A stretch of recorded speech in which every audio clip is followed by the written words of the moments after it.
Hostel का ज़िक्र होते ही हमें वो मेस का बेकार खाना, वो हमें हमसे भी ज़्यादा जानने वाले दोस्त, वो रात को दिन की तरह जगने वाला और दिन में रात की तरह सोने वाला हमारा रूटीन, और वो बेढंगी सी लोअर टी शर्ट और चप्पल जिसमें यूनिवर्सिटी से लेकर अमीनाबाद तक घूमने की हिम्मत रखने वाले हम, जो घर पर भले ही फैशन टाइकून हों लेकिन हॉस्टल में खानदानी गरीब ही लगते थे।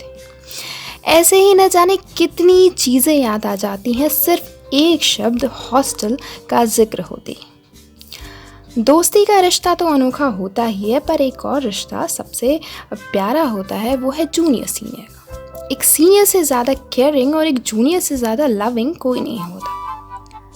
चलिए एक छोटा सा किस्सा सुनाती हूँ। बात BSc 2 सेकेंड ईयर की है। डबल सीटर रूम में मैं तब तक अकेली थी जब तक उन्होंने दरवाजे पर दस्तक नहीं दी। नॉक नॉक, कौन है? बेटा, वो कमरा देखना था। मेरे सामने एक गोल मोल सी आंटी खड़ी थी। कमरा बिल्कुल बिखरा पड़ा था। मैं पसीने से तरबतर जस्ट अभी क्लास करके ही आई थी और तभी खैर थोड़ा बहुत कमरे को समेटने की कोशिश कर रही थी।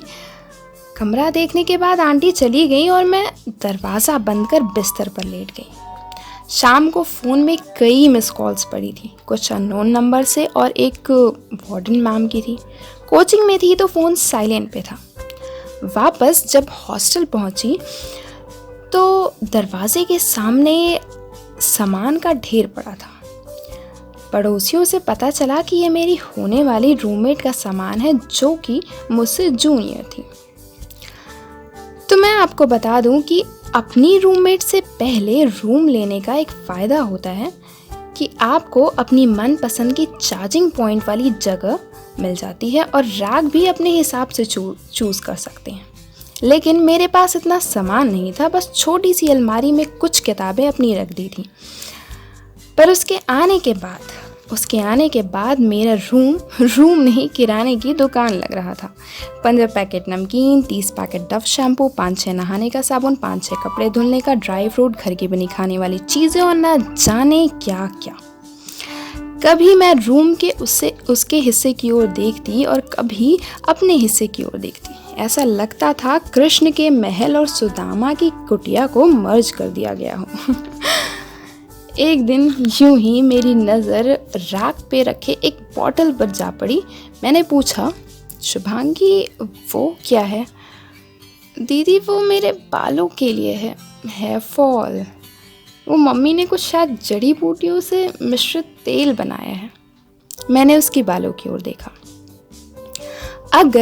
अगर अमेज़न के जंगल से 1-2 पेड़ किसी कारणवश गिर ही जाएं तो क्या फ़र्क पड़ता है?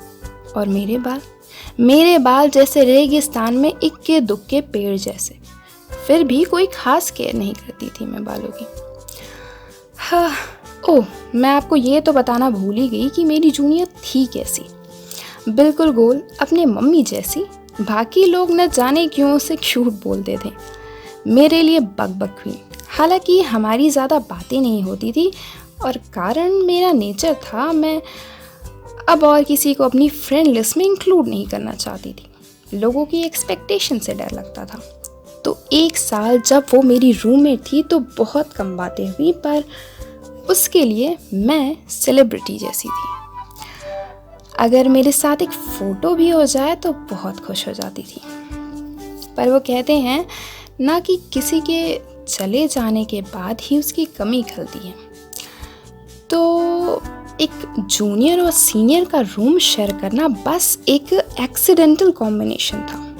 नेक्स्ट ईयर उसने अपनी फ्रेंड के साथ रूम शेयर किया और मैं कमरे में बैठी फिर किसी नई रूममेट का इंतज़ार कर रही थी। पर ये कहानी का द एंड नहीं था, ये तो शुरुआत थी। बहुत से किस्से हैं हमारी जूनियर सीनियर वाली दोस्ती के, प्यार भरी दोस्ती के, पर वो कभी फुर्सत में सुनाऊंगी। फ़िलहाल इस कहानी को अभी अधूरा छोड़ रही। अधूरी कहानियों में एक उम्मीद होती है कि उसके किरदार दोबारा किसी मोड़ पर मिलेंगे कहानी को पूरा करने। बस 2 लाइनें हमारी बॉन्डिंग को डिफाइन करने के लिए काफ़ी हैं। वो जब भी बोलती, तू मेरा दिल, तू मेरी जान, ओ आई लव यू दीदी।